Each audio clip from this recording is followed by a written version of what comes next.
next, anytime, anywhere. Don't be caught off guard, make sure you prepare. Hurricane, earthquake, a tsunami. Fire and flood threaten your safety. Danger approaching, pay attention to the warnings and advisories. Your essential items packed and ready, so you won't be scrambling in an emergency. Prepare and be aware. This message is brought to you by the Department of Emergency Management.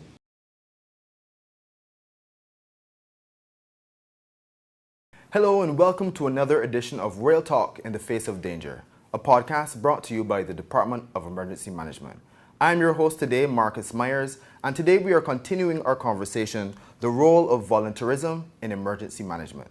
And we have two more very special guests that are volunteers at the DEOs. We have Ms. Doriel Gill-Skinner and also Ms. Natasha Morgan, and they're going to tell us all about the DEOs, the training, and why they decided to volunteer. Hello, and thank you for joining us. Hi, Marcus. Hello. So, okay, let's start off with where you are repping. We need to know the district you're from, right? Natasha, which district are you from? The St. Philip West. St. Philip West. Okay. All my people in St. Philip West. Big it yourself. St. Michael Northwest to the world. Oh, we got okay. Yes. St. Michael's, man. Oh man, St. Michael. So I can imagine the amount of work you have to do based on those two parishes alone. So, but let's get into it. I want to talk about training for DEOs and what it is that the volunteers have to do with the training, right? So starting with you, Natasha, we spoke about education and empowerment and being able to be a first responder when there are certain emergencies happening. But what really would be the training that you will be undergoing if you're a volunteer? Well, the training is specific to the area of interest or the specific area you'd be volunteering in, but you have training in terms of first aid, shelter assistance, road clearance, damage and needs assessment. There is also leadership training to help with the administrative side of the district emergency organization. There is also training in things like chainsaw. We have evacuation, incident management and incident control, hazardous situation. There's also training in terms of responding to a fire and fire suppression techniques. So those are just basically some of the areas. Well, so it really spans the gamut. It spans the gamut of anything disaster or crisis related. So anything that somebody may want to do, people are different and they may have different interests or different strengths. There is something out there for everyone that would appeal to their strengths and that they would be able to contribute to. Wow. You just mentioned chainsaw, and just for some more clarity, when you say that, what do you mean? Okay, so there is a chainsaw training program where persons will be taught the safe techniques in terms of using chainsaws, and this is in relation to disaster events. It can span, for example, if you had downed trees blocking roads. As you would know, we're the first responders and we assist in the community. It can also speak to removing debris that may have fallen after, for example, a hurricane or a storm, and we need to clear a specific area in the community. That's where the chainsaw training comes in. Okay. But yeah, that's definitely a very wide list of areas that you can do. So Doriel, in terms of your training, can you tell us about the training that you would have gone through? Well, in every discipline, I've gone through all of them. And one that I have been really holding to heart recently is community profiling, because that's where we get to meet most of who is out there and to include them in what we do.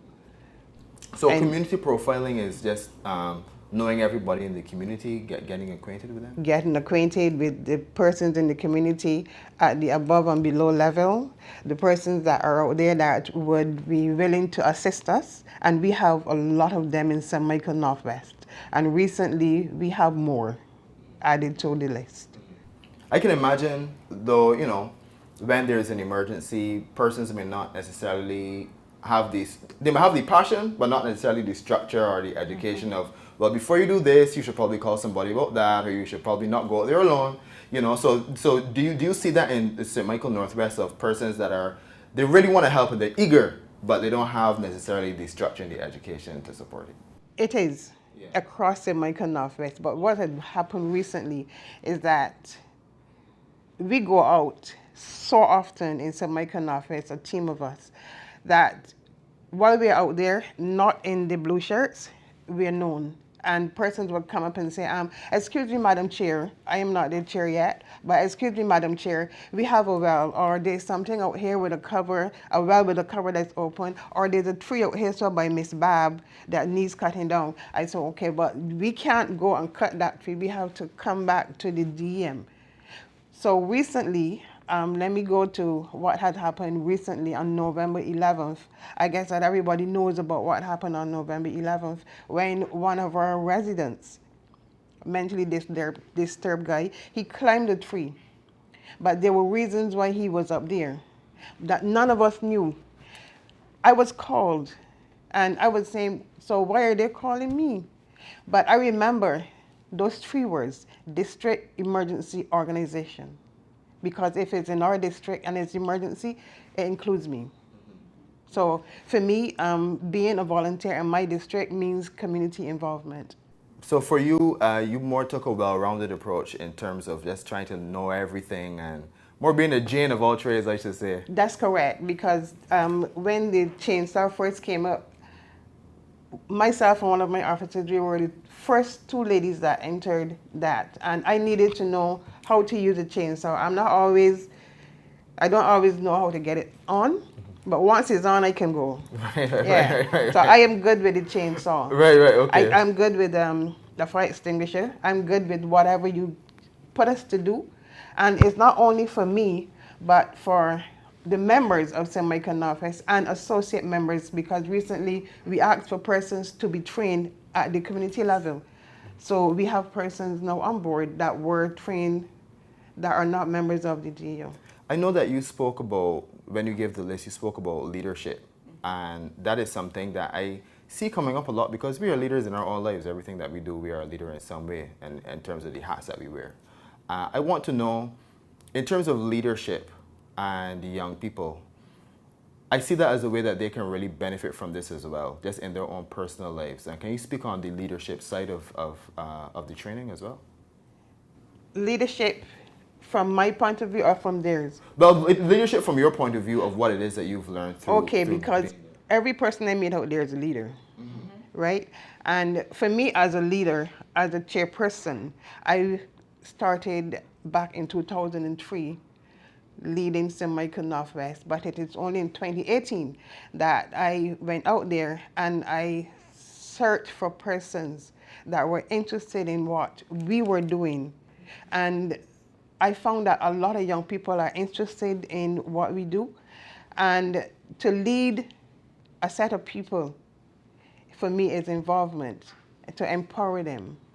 So that's how I feel about being here as a leader at this level. And I know that a lot of people will benefit from that, you know, and it will be their own individual leadership and also contributing to their district. So tell us about the other activities that the DEO does, because I know that there are some activities that are sometimes weekly, they could be monthly, they could be annually. Can you tell us about some of these and how that feeds into the training too? Okay. So for St. Philip West, we have our usual monthly meetings, and those are communicated on our social media platforms. But in addition to that, we also have, at present, we are working on a building community resilience program where we go into the community and we're going to be having discussions with residents, our private sector partners, and also our government partners. So our first will be on the 26th of November, and we're going into the Woodbourne community, and we're going to be discussing the recent impacts they've been having with flooding. Now, St. Philip West has a gamut of disaster and crisis-related issues that our DEO responds to when they occur. So flooding is one. We also have an issue with illegal dumping. We have issues with fires. And we also have some residents that are impacted by high winds, which is one of the areas of concern now as a result of what some persons term as these freak storms or these weather systems that come unexpectedly. But in addition to that, our Woodbourne community seeks to hear the challenges being experienced by the residents within that area in terms of the flooding and bring to the fore our government entities such as MTW, the Ministry of Health, the Environmental Protection Department, etc., and have them engage the residents. It also reaches as far as our private sets of partners. So St. Philip West has a very large commercial district. We have 6 roads, and we also have some other feeder commercial districts in there as well. We want to partner with our commercial, what we call commercial residents, not residing in, but having businesses within the community, to partner with our DEO. There's also a flip side to the private partners as well. For example, the Barbados Light and Power. We have an issue in Woodbourne with flooding, where the water gets as high as the meters on the homes. So we want, so that's a significant risk. So we want the Light and Power to engage the community in that regard, not only to assess the situation, but provide the residents with some advice in terms of safety, protocols, the caution that they should take when the flooding occurs. And we also have residents whose homes are flooded entirely by the water. We want persons to understand the safety precautions that they need to take. We want them to understand what's available to them in terms of reporting and getting assistance. And we also want to give them the independence of self-management, understanding how to manage and maintain their properties, and also looking for the signs of risk within the community. So for example, we have a lot of drains within Woodbourne that are blocked easily. Sometimes you have persons who cut grass, whether it's residents or persons coming in, and they don't rake the grass. And sometimes when they deploy damage assessment officers to the area, they then have to go and physically clean and clear the drains with the assistance of the residents, or sometimes they do it independently. And that's to allow the flow of water. We're in constant communication with our MTW depot in 6 roads, and they provide a lot of assistance to us. So we're trying to build resilience, having persons to understand that it's not only a Department of Emergency Management or a DEO responsibility, but each resident needs to take responsibility for the management of their home and also the community that they're living in. So that's one of the main, our main charters, I would say, for the end of 2023 going into 2024, and we're going to be moving around in various communities dealing with that. Right. Oh, that sounds amazing, especially knowing how many players are involved, and especially whether it be the ministries or however these corporate entities are impacted. All of that will kind of tie in as a network. Because I guess persons, when you think about the disasters, a lot of the time you think about the residential areas, but when you think about the corporate partners and how they can be impacted by these disasters as well, it is also very important that they see that they have that participation in there as well. Yeah. Doriel, you would like to add? Yes, of course. We're coming quickly to the end of another wet season, and that's when I retire the volunteers. So on December 16th, we have planned a dinner and awards. Normally what I do is award good work. And I can't award all of them at the same time, but the ones that are most outstanding is the ones that will be awarded on December 16th, right? Right after the school vacation resumes for 2024, we have, with the Deacons Primary School, they have asked to have a fire drill. So that's where our volunteers come in again, semi-conductor DEOs. Mm-hmm. Oh, okay. Right? And we're also having waste reduction. We're looking at waste reduction in one of our very vulnerable areas, and this is at the Pod Bay area. And this is something that we will be doing with some overseas influence. We just had some walkthroughs at that area, and believe it or not, persons living in Palm Bay are ready to move because of the activity that is going on there. We're in our 3rd year of disaster awareness. This is something that we do in May every year, the last Saturday in May every year. And you would appreciate that our members are extremely busy because there's something happening like almost every month in St. Michael Northwest when it comes to disaster preparedness, disaster awareness, and training. So it's a constant training and preparedness for us. We have also included the business community where we have a lot of persons now on board with us. We can call on them. We have persons like the fire persons that have retired. We have nurses that are retired. We have teachers that are retired. We have a bishop that is on board with us, right? And she said, I want to get involved because I need to know how to do this. We have Pastor Collymore, his church at Browne. They are also involved because they have this interest in knowing what is happening. So things that are happening across our community, we have to say thanks to the DEM. And this is a big program, but I cannot thank them enough for including us because this is Disaster Emergency Organization inclusion. We are included in everything that happens because we're out there. There's so much going on, and we have a lot of blue shirts, but we need more blue shirts out there. So for persons that want to volunteer, how can they contact the DEOs? Well, I recently got 5 persons from that same event on November 11th. I have 5 persons that recently joined. And it's not about the blue shirt. It's about community. They're calling themselves one community.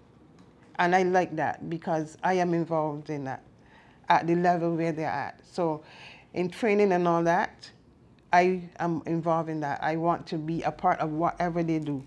And I want to encourage you, the public, to get involved in your DEO. There are 30 DEOs across across Barbados, not only in St. Michael. You can call the Department of Emergency Management at 438-7575. You can call and speak to Selwyn Brooks. He's a consultant. You can speak to Miss Danielle Skeet. You can speak to Nathan Gibbons. You can go to the DMs, all of their platforms, because I found out when I wanted to join, I found out through listening to community. So you too can join. As I said, it's not about the blue shirts, but it's about getting involved at your level. Involved at your level. I want to thank the 2 of you for coming. I want to thank you for all of the work that you're doing. You know, you're those invisible persons that you may not see, and you just see in the paper that something happened, but it was rectified, and you don't know that it was all of this hard work and training that really came into place and was put into action. I want to thank you, Natasha, and thank you, Doriel, for all the hard work, and I'm looking forward to seeing more persons out there in the blue shirts, but trained, empowered, educated, and doing the right things. So thank you so much. It's been my pleasure. Thank you. This was another edition of Real Talk in the Face of Danger. For more information about the Department of Emergency Management and DEOs, you can go on the Department of Emergency Management social media channels, YouTube, Facebook, Instagram. You can find them there and contact them when you can. Thank you.